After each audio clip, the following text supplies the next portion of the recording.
स्वागत आहे. मी बनवणार आहे आज पाटोडी. मटन पेक्षा भी छान लागणारी अशी पाटोडी. साहित्य: भाजलेला कांदा, भाजलेला खोबरं, लसूण, आलं आणि कोथिंबीर, हळद, लाल तिखट, धना पावडर, काळा मसाला घरी बनवलेला आणि मीठ. हे आहे आमटीसाठी, आपल्याला आमटी करायची. आणि हे आहे आता पाटोड्यासाठी. पाटोड्यासाठी या वाटीने मी 2 वाट्या बेसन पीठ घेतलेलं आहे. कोथिंबीर, हिरवी मिरची आणि लसूणची पेस्ट आणि जिरे.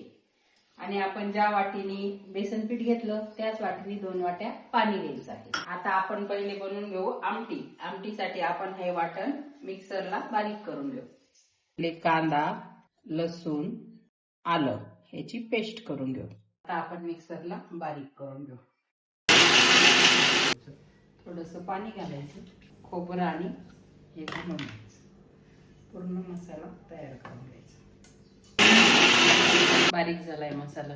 आता आपण आमटी करू. आमटीसाठी तेल टाकायचं, 2-3 पळ्या टाकायचं, म्हणजे भरपूर तेल असेल तर छान लागते. मसाला टाकायचा,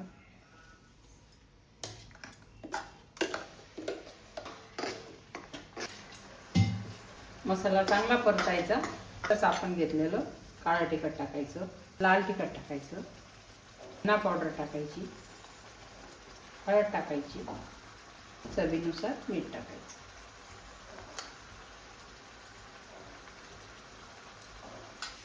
ही आमटी मी 5 लोकांसाठी बनवत आहे. सगळा मसाला मिक्स करायचा. थोडंसं मसाल्याचं पाणी टाकायचं आणि त्याच्यात तेला शिजून द्यायचं. चांगलं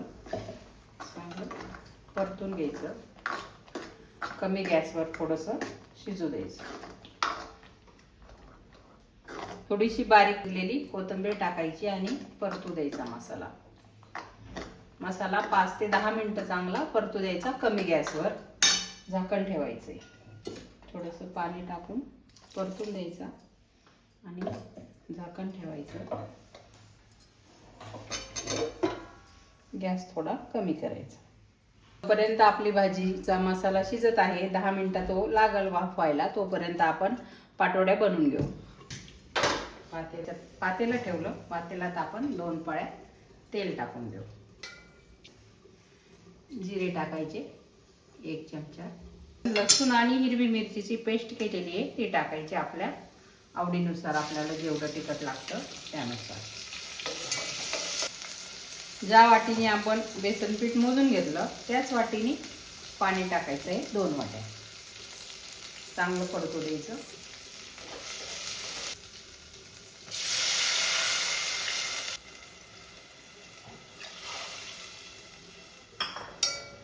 दोन वाट्या आपण पाणी टाकायचं. मीठ टाकायचं आहे चवीनुसार.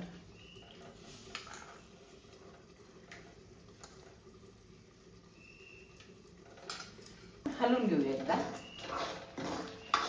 असं सगळं मिक्स करायचं आणि थोडंसं झाकण काढून घ्यायचं आणि त्यानंतर थोडंसं शिजू द्यायचं. त्यात आता पाणी टाकायचं आहे आपल्याला. पाणी घालायचं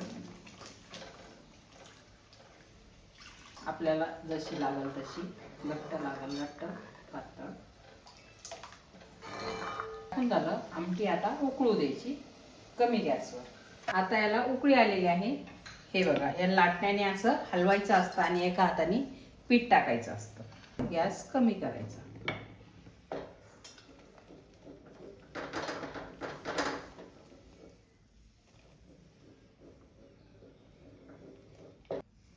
असं चांगलं एकत्र करायचं सगळं. म्हणजे पोळी नाही झाली पाहिजे त्याच्यात. असं मिक्स करायचं. कमी गॅसवरच मिक्स करायचं. टाकू आपण. घट्ट झालं पाहिजे मिश्रण.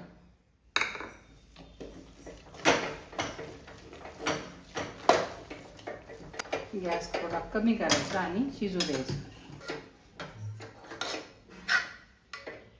शिजल्यानंतर आपल्याला आता त्याला ताटावर थापायचं आहे.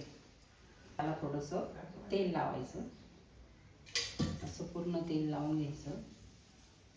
गरम असतं त्यामुळं थोडंसं पाण्याचा हात लावायचा. थोडं पाण्याचा हात लावून असं त्याला. गरम आहे त्यामुळे थोडंसं हळूहळू थापायचं. त्यानंतर असं पूर्ण एकसारखं करून घ्यायचं.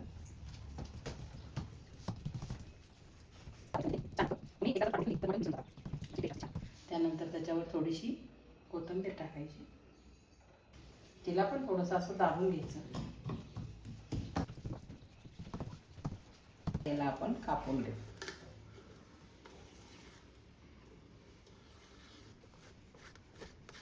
बघा छान झालंय, मस्त झालंय, बघून घ्या.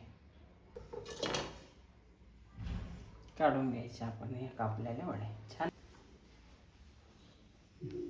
बघा, मस्त ही वडी छान आहे. हे बघा छान झाल्या आहे वड्या. हे बघा आता आपली भाजी तयार झाली आहे. तर्री पण छान आली आहे. बघा, बघू शकता, घट्ट पण झालेली आहे आणि एकदम व्यवस्थित तयार आहे खाण्यासाठी.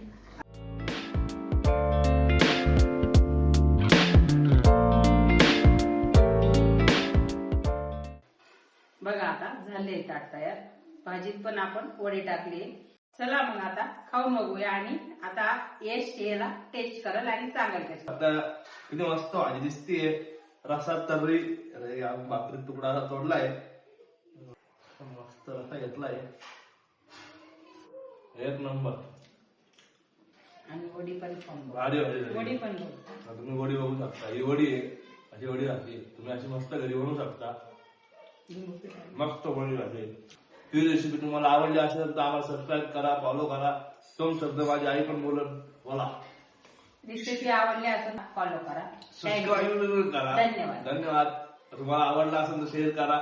मस्त तुम्ही घरी बनवा, भारी भाजी बनती, एक नंबर. थँक्यू, धन्यवाद.